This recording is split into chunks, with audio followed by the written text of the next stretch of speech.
Assalamualaikum warahmatullahi wabarakatuh. Pada kesempatan kali ini kami akan mempresentasikan evaluasi efektivitas pendekatan machine learning dalam proyek UTS kami yang berjudul Employee Attrition Prediction atau prediksi keluarnya karyawan. Namun sebelum itu, izinkan saya memperkenalkan diri. Nama saya Mira Marlina dengan NPM 2359201100. Latar belakang pemilihan topik didasari oleh masalah nyata di dunia industri, employee attrition atau keluarnya karyawan merupakan biaya besar bagi perusahaan, mulai dari biaya rekrutmen ulang hingga penurunan produktivitas tim. Oleh karena itu, tujuan proyek ini adalah membangun model klasifikasi yang paling efektif untuk mendeteksi karyawan mana yang berpotensi untuk resign. Lalu, mengevaluasi model mana yang paling pintar dalam membedakan karyawan yang loyal dan karyawan yang tidak baik. Lalu, memberikan wawasan bisnis mengenai faktor utamanya. Kami menggunakan dataset IBM HR Analytics. Dataset ini membuat informasi demografis, performa kerja, dan detail kompensasi. Sebelum masuk ke pemodelan, kami melakukan exploratory data analysis atau EDA. Untuk memahami karakteristik data, pertama terlihat bahwa posisi sales representative memiliki tingkat attrition yang paling tinggi dibandingkan divisi lain. Kedua, ada kecenderungan bahwa karyawan di usia muda lebih rentan untuk berpindah kerja. 3. Kolerasi menunjukkan bahwa pendekatan monthly income berbanding terbalik dengan attrition. Semakin rendah gaji, maka makin tinggi potensi untuk keluar. Secara metodologi, kami melakukan cleaning data, encoding variabel kategori, dan membagi dua split data menjadi 75% data latih dan 25% data uji. Untuk mengukur efektivitas machine learning secara objektif, kami tidak hanya menggunakan satu model, kami juga menggunakan studi komparasi menggunakan 3 algoritma populer. Logistic regression kami menggunakan sebagai baseline model. Ini adalah metode statistik standar yang sederhana. Lalu kami menggunakan random forest yang mewakili algoritma Bayes. Model ini kami pilih karena ketangguhannya menangani data nonlinear. Lalu XBGBoost mewakili algoritma boosting. Kami memilih ini karena reputasinya yang sangat baik dalam meminimalisir error dan sering menjadi standar industri saat ini. Baik, selanjutnya saya akan menjelaskan terkait evaluasi model dari dataset Employee Attrition Analysis.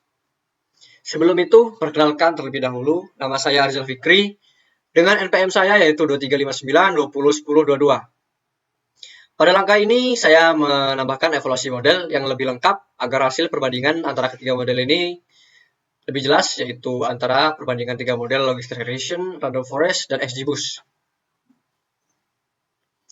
Evaluasi yang saya lakukan di sini mencakup tabel metrik lengkap, yaitu akurasi, precision, recall, F1 score, dan ROC AUC-nya. Nah, di sini bisa kita lihat tabel metrik lengkapnya.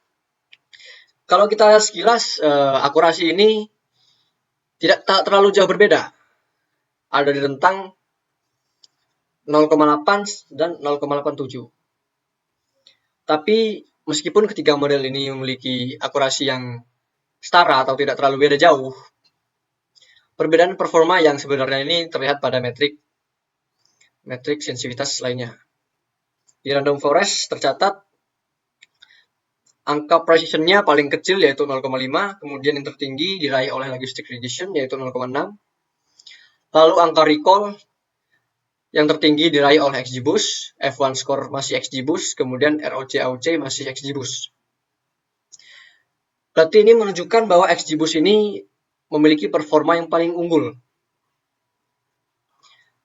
dalam mendeteksi karyawan-karyawan yang keluar atau attrition employee. Lalu selanjutnya ada visualisasi perbandingan semua metrik. Nah, kita bisa lihat di sini ada diagram bar Yang biru menunjukkan akurasi, kemudian yang oranye menunjukkan precision, hijau menunjukkan recall, dan merah menunjukkan F1 score. Kita bisa lihat di sini untuk akurasi dimenangkan oleh XGBoost, kemudian precision dimenangkan oleh Logistic Regression, recall dimenangkan oleh XGBoost, F1 score masih XGBoost.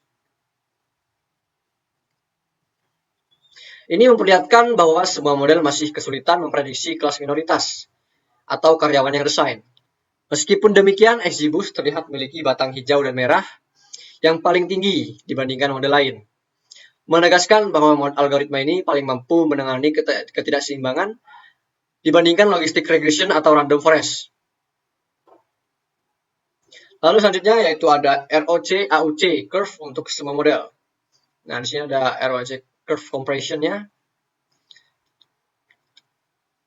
Bisa dilihat di sini warna biru menunjukkan curve dari logistic regression,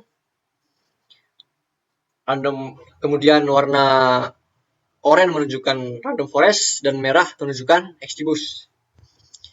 Dengan masing-masing nilai yang diraih yaitu logistic regression dengan skor AUC-nya 0,723, lalu random forest AUC 0,768, dan yang tertinggi diraih oleh XGBoost yaitu AUC 0,793. Kurva ini menggambarkan seberapa pintar model dalam membedakan antara karyawan yang tetap bekerja dan keluar atau resign. Semakin kurva melengkung ke arah kiri atas ini, semakin baik performanya. Bisa kita lihat jelas bahwa garis hijau ini milik XGBoost ini berada di posisi paling atas. Dengan nilai AUC-nya tadi itu 0,793, membuat kesimpulan bahwa XGBoost ini memiliki probabilitas paling tinggi dan paling akurat dalam memisahkan kedua kelas tersebut dibandingkan model lainnya. Kelas yang dimaksud yaitu kelas karyawan yang stay dan karyawan yang leave. Nah, mungkin itu saja evaluasi model lengkap, metrik, grafik, dan ROC-AUC yang dapat kami sampaikan dari dataset Attrition Employee Analysis. Billahi fisabilil haq, fastabihul khairat. Wassalamualaikum warahmatullahi wabarakatuh.